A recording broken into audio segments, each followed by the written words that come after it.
গীতার বাণী। লেখক অনিল অরণ রায়। অধ্যায় উপসংহার।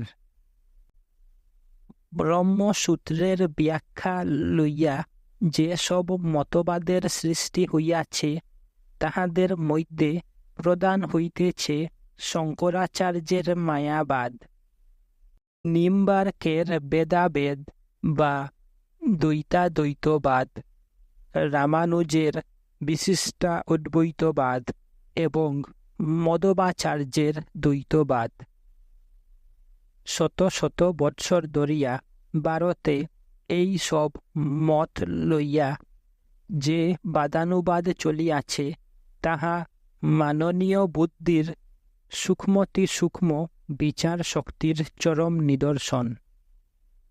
ইহারা সকলেই গীতাকে প্রামাণ্য বলিয়া স্বীকার করিয়াছেন। গীতার ব্যাখ্যার দ্বারা নিজ নিজ সাম্প্রদায়িক মত স্থাপনের চেষ্টা করিয়াছেন।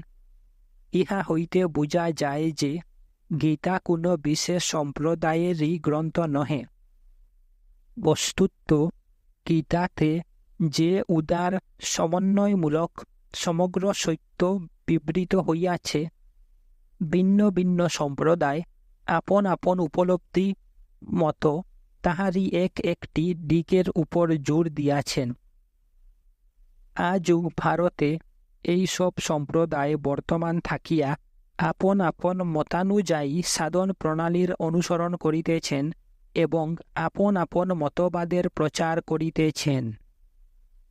বর্তমানে শঙ্করের মায়াবাদ রামানুজ সংঘ কর্তৃকই দেশ বিদেশে বিশেষভাবে প্রচারিত হইতেছে। অন্যপক্ষে শ্রীমৎ বিজয়কৃষ্ণ তার অপরাজিতা ব্রহ্মবিদ্যা গ্রন্থে এই মতের দোষগুলি পুঙ্খানুপুঙ্খ রূপে দেখাইয়া দিয়েছেন। তিনি দেখাইয়াছেন যে যেমন রামানুজ ব্রহ্মের মধ্যে অচিত তত্ত্বের অস্তিত্ব স্বীকার করিয়া অদ্বৈতবাদকে ক্ষুণ্ণ করিয়াছেন, তেমনি শঙ্কর সৎ ব্রহ্মের মধ্যে সৎ সৎ মায়াশক্তির কল্পনা করিয়া অদ্বৈতবাদকে ক্ষুণ্ণ করিয়াছেন। শ্রীমৎ বিজয়কৃষ্ণ বলিয়াছেন, আচার্য শঙ্করের মতে অবিদ্যার নাশ হয়, এরূপ স্বীকার থাকায় উহা বিজ্ঞান ও শ্রুতি উভয় বিরুদ্ধ হইয়াছে।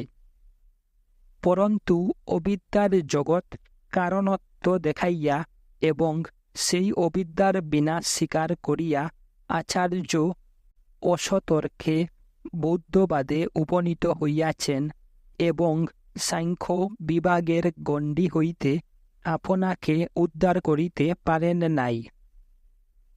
একমাত্র আবঙ্গ মন সগুচর চিতর সৈখ ঘন পরমাত্মাই আছেন এবং তিনি ব্রহ্ম অর্থাৎ জগতের কারণ।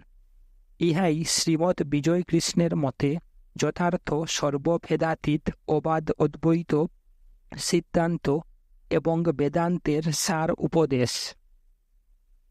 বেদান্তের উল্লিখিত ব্যাখ্যাসমূহে নানা বৈষম্য থাকিলেও একটি বিষয়ে সকলের মিল রহিয়াছে এবং সেইটি হইতেছে কার্যত মুখ্য বিষয়।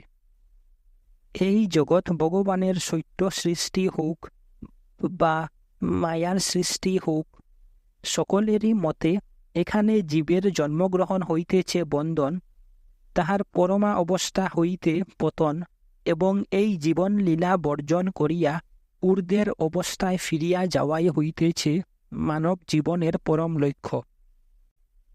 শ্রীমৎ বিজয়কৃষ্ণ বলিয়াছেন, জীবত্বের পরম নির্বাণই শিবত্বের পরম প্রতিষ্ঠা। ব্রহ্মবাদের লক্ষ্যই এই পরম নির্বাণ বা মহামুক্তি। সেখানে শুধু নির্বাণের আবাহন, শুধু নীরবে নিস্পন্দে নিঃশেষে নির্দুম নির্বাপন। পূজান্তে প্রতিমা নিরঞ্জনের মতো জীবত্বের সেথা নিরঞ্জন। ইহাই চরম গতি, ইহাই মহামুক্তি। কর্মময় জীব জীবনের ইহাই শেষ সীমা। কিন্তু তাহাই যদি হইল, তাহা হইলে শঙ্করের মায়াবাদী তো অধিকতর যুক্তিসঙ্গত হয়। এই সংসার মিথ্যা, এত এব এই মিথ্যার অবসান করাই জীবের পরম গতি। বস্তুত এই লক্ষ্যটি সকলেই গ্রহণ করিয়াছেন। জগৎ ও জীবন লীলা ছাড়াইয়া ইহার ঊর্ধ্বে পরম পদ লাভ করিতে হইবে।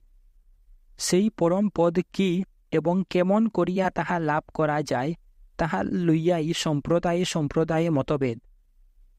শঙ্কর বলিয়াছেন জ্ঞানী পন্থা, রামানুজ ও অন্যান্য বৈষ্ণবাচার্যগণ বলিয়াছেন ভক্তি পন্থা। বিজয় কৃষ্ণের মতে সেই পরম নির্বাণ লাভের শ্রেষ্ঠ পন্থা হইতেছে জ্ঞান ও কর্মের সমুচ্ছয়। কিন্তু গীতা এই লক্ষ্যটি গ্রহণ করে নাই এবং ইহাই হইতেছে বৈদান্তিক গ্রন্থ হিসাবে গীতার প্রধান বৈশিষ্ট্য। জীবত্বের চরম নির্বাণের কথা গীতা কোথাও বলে নাই। গীতা শুধু বলিয়াছে ভগবানের সাধর্ম লাভ এবং তাহার মধ্যে বাস করিবার কথা। গীতার মতে জীবের পক্ষে ইহাই হইতেছে পরম পদ। আর গীতা ছুক দিয়াছে ইহ জীবনের উপর। মানুষকে তাহার পরম পদ লাভ করিতে হইলে এই জীবন লীলা ছাড়িয়া যাইতে হইবে না। এই পৃথিবীতে এই জড়দেহে তাহা লাভ করিতে হইবে। এবং যতদিন না মানুষ সেই সিদ্ধি লাভ করিতেছে, ততদিন সে যত উচ্চ লোকেই যাউক না কেন, তাহাকে পুনঃ পুনঃ এই পৃথিবীতে ফিরিয়া আসিতেই হইবে। এই সংসার অনিত্য দুঃখময়। এই দুঃখময় সংসারে পুনঃ পুনঃ বাধ্য হইয়া জন্মগ্রহণ করা বন্ধ করিতে হইবে। এই সব প্রচলিত মতকে গীতা অগ্রাহ্য করে নাই। গীতার পদ্ধতি এই প্রচলিত প্রথা ও ধারণা সকলকে লইয়া তাহাদের নিগুড় অর্থ ও উপযোগিতা দেখাইয়া দেওয়া। লোকে যে সংসারের দুঃখ হইতে মুক্তি চায়, গীতুক্ত সাধনার দ্বারা তাহা সম্যকভাবেই লাভ করা যায়। আর এই সাধনা দ্বারা যাহারা ভাগবত লাভ করে, তাহাদিগকে আর ঐক্যান জীবের ন্যায় বাধ্য হইয়া অবসাদ পুনর্জন্ম গ্রহণ করিতে হয় না। কিন্তু প্রকৃতিকে জয় করিবার জন্য এই সংসার ও জীবন লীলা ছাড়িয়া পুরুষ বা ব্রহ্মে লীন হওয়ার কোনো প্রয়োজন নাই। ভিতরে যদি অক্ষর পুরুষের সাম্য প্রতিষ্ঠিত হওয়া যায়, তাহা হইলে এই সংসারে থাকিয়াও সৃষ্টিকে প্রকৃতিকে জয় করা যায়। ব্রহ্মে নির্বাণী যদি জীবের চরম লক্ষ্য হয়, তাহা হইলেও তৎপূর্বে তাহাকে ভাগবত জীবন রূপ সংসিদ্ধি লাভ করিতে হইবে, নতুবা জীব সৃষ্টির নিগুড় লক্ষ্যই ব্যর্থ হইবে। এই সংসিদ্ধির প্রকৃত স্বরূপটি গীতা কোথাও বিশদভাবে পরিস্ফুট করে নাই, কেবল কতকগুলি কথায় তাহার ইঙ্গিত দিয়াছে। যে কুরুক্ষেত্রের যুদ্ধ গীতা শিক্ষার উপলক্ষ্য, তাহার উদ্দেশ্য ছিল এই পৃথিবীতেই ধর্মরাজ্য স্থাপন। অর্জুনের প্রতি ভগবানের শেষ আজ্ঞা এই ছিল, এটো এব উঠো, যশ লাভ করো, শত্রুকে জয় করিয়া সমৃদ্ধিশালী রাজ্য জয় করো। এই সমৃদ্ধি শুধু বাহ্য সমৃদ্ধি নহে, অন্তরের আধ্যাত্ম সমৃদ্ধি, দিব্য জীবন, কিংডম অফ হেভেন। মানুষকে মর্তে এই দিব্য আধ্যাত্ম জীবনের বিকাশ করিতে হইবে। দৃঢ় সংকল্পের সহিত বিরুদ্ধ শক্তি সকলের সহিত যুদ্ধ করিয়া তাহাদিগকে জয় করিতে হইবে। গীতার মতে ইহাই মানব জীবনের প্রকৃত অর্থ ও লক্ষ্য। এই জীবনকে ছাড়িয়া যাইবার প্রেরণা, শূন্যে বা ব্রহ্মে লীন হইবার প্রেরণা যে সত্য নহে, আধুনিক যুগের মানুষ তাহা অতি তীব্র ও গভীরভাবে অনুভব করিতেছে। তাই তাহারা মুক্তি ও পরলোকবাদকে সন্দেহের চক্ষুতে দেখিতেছে এবং সেই জন্যই ধর্মের শিক্ষা হইতে দূরে থাকিতে চাহিতেছে। গীতার অর্থ ঠিকভাবে গ্রহণ করিতে পারিলে আমরা দেখিব যে গীতা এই মনোভাবেরই সমর্থন করিয়াছে। অর্জুনের সংসার বৈরাগ্য ও কর্মত্যাগের প্রেরণাকে তীব্রভাবে নিন্দা করিয়া গীতা শিক্ষার আরম্ভ এবং এই পৃথিবীকে ভোগ করিবার কথা বলিয়াই সেই শিক্ষার শেষ। আমাদের এই যে বর্তমান মানব জীবন সত্য মিথ্যা, সুখ দুঃখ, শুভ অশুভের দণ্ডে পূর্ণ, ইহা অবিদ্যার খেলা, সন্দেহ নাই। কিন্তু এই অবিদ্যা ভগবৎ বিরোধী কোনো শক্তি নহে। জগৎ সৃষ্টি ব্যাপারে ইহারও স্থান আছে, উপযোগিতা আছে। ভগবানের পরমাচিত শক্তি বা পরা প্রকৃতি যে আশ্চর্যময় জগৎ নাট্যের অভিনয় করিতেছেন, এই অবিদ্যা বা অপরা প্রকৃতি তাহারই একটি যন্ত্রবৎ কৌশল।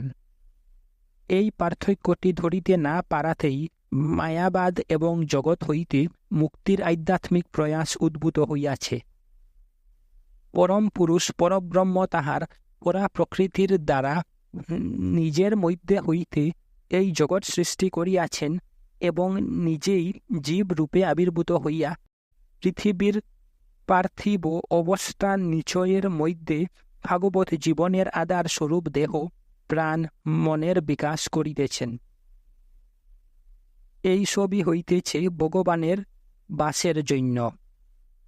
তাহা হইলে এই যে দেহের জীবন ভগবানেরই বাসের জন্য অভিপ্রেত, সেইটিকে ছাড়িয়া যাইবার জন্য ব্যগ্রতা কেন? জীবকে গভীরতম অজ্ঞান ও অন্ধকারের মধ্যে নামিতে হইয়াছে। ভগবান হইতে যতদূর সম্ভব দূরে যাইতে হইয়াছে, যেন পুনর্মিলনের প্রয়াস ও আনন্দ হয় অভূতপূর্ব ও অপরিমেয়। আর এই যে বিচ্ছেদ জড় শরীরই হইতেছে ইহার সর্বাপেক্ষা উপযোগী উপায়স্বরূপ। এই জড় দেহের ভিতর দিয়াই পুনর্মিলনকে পূর্ণ করিতে হইবে, তবেই এই জগৎ শরীর নিগুড় উদ্দেশ্যে সিদ্ধ হইবে। যতদিন না এই উদ্দেশ্য সিদ্ধ হইতেছে, ততদিন জীব দেহের জীবনকে ছাড়াইয়া যাইতে পারে না। পুনঃ পুনঃ তাহাকে দেহ লইয়া জন্মগ্রহণ করিতে হইবে। সে নিজে যে সংকল্প লইয়া এই মহান প্রেমাবিসারে বহির্গত হইয়াছে, তাহার সেই সংকল্পই তাহাকে এই জগৎ লীলায় বদ্ধ করিয়া রাখিবে।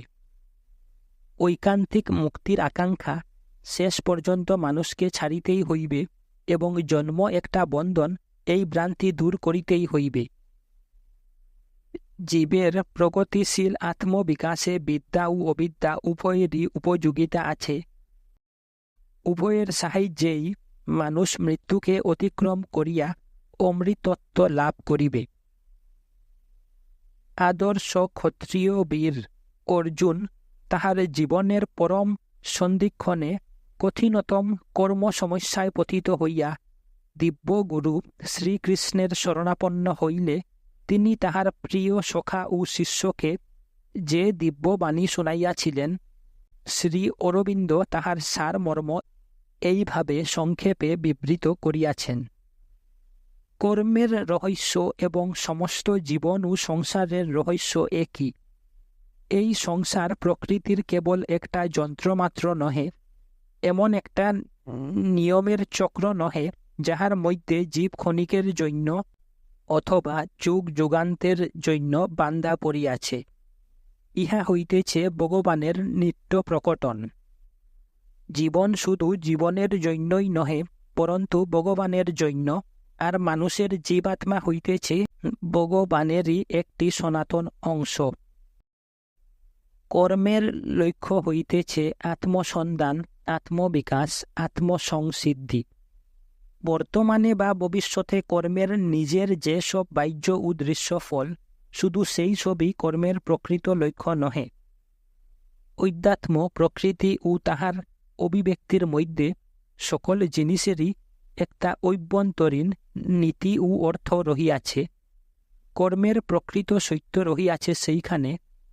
মন ও তাহার ক্রিয়ার বাহ্য রূপের মধ্যে তাহা কেবল গৌণ ও অপূর্ণভাবে প্রতিভাত হয়, অজ্ঞানের দ্বারা সমাচ্ছন্ন থাকে।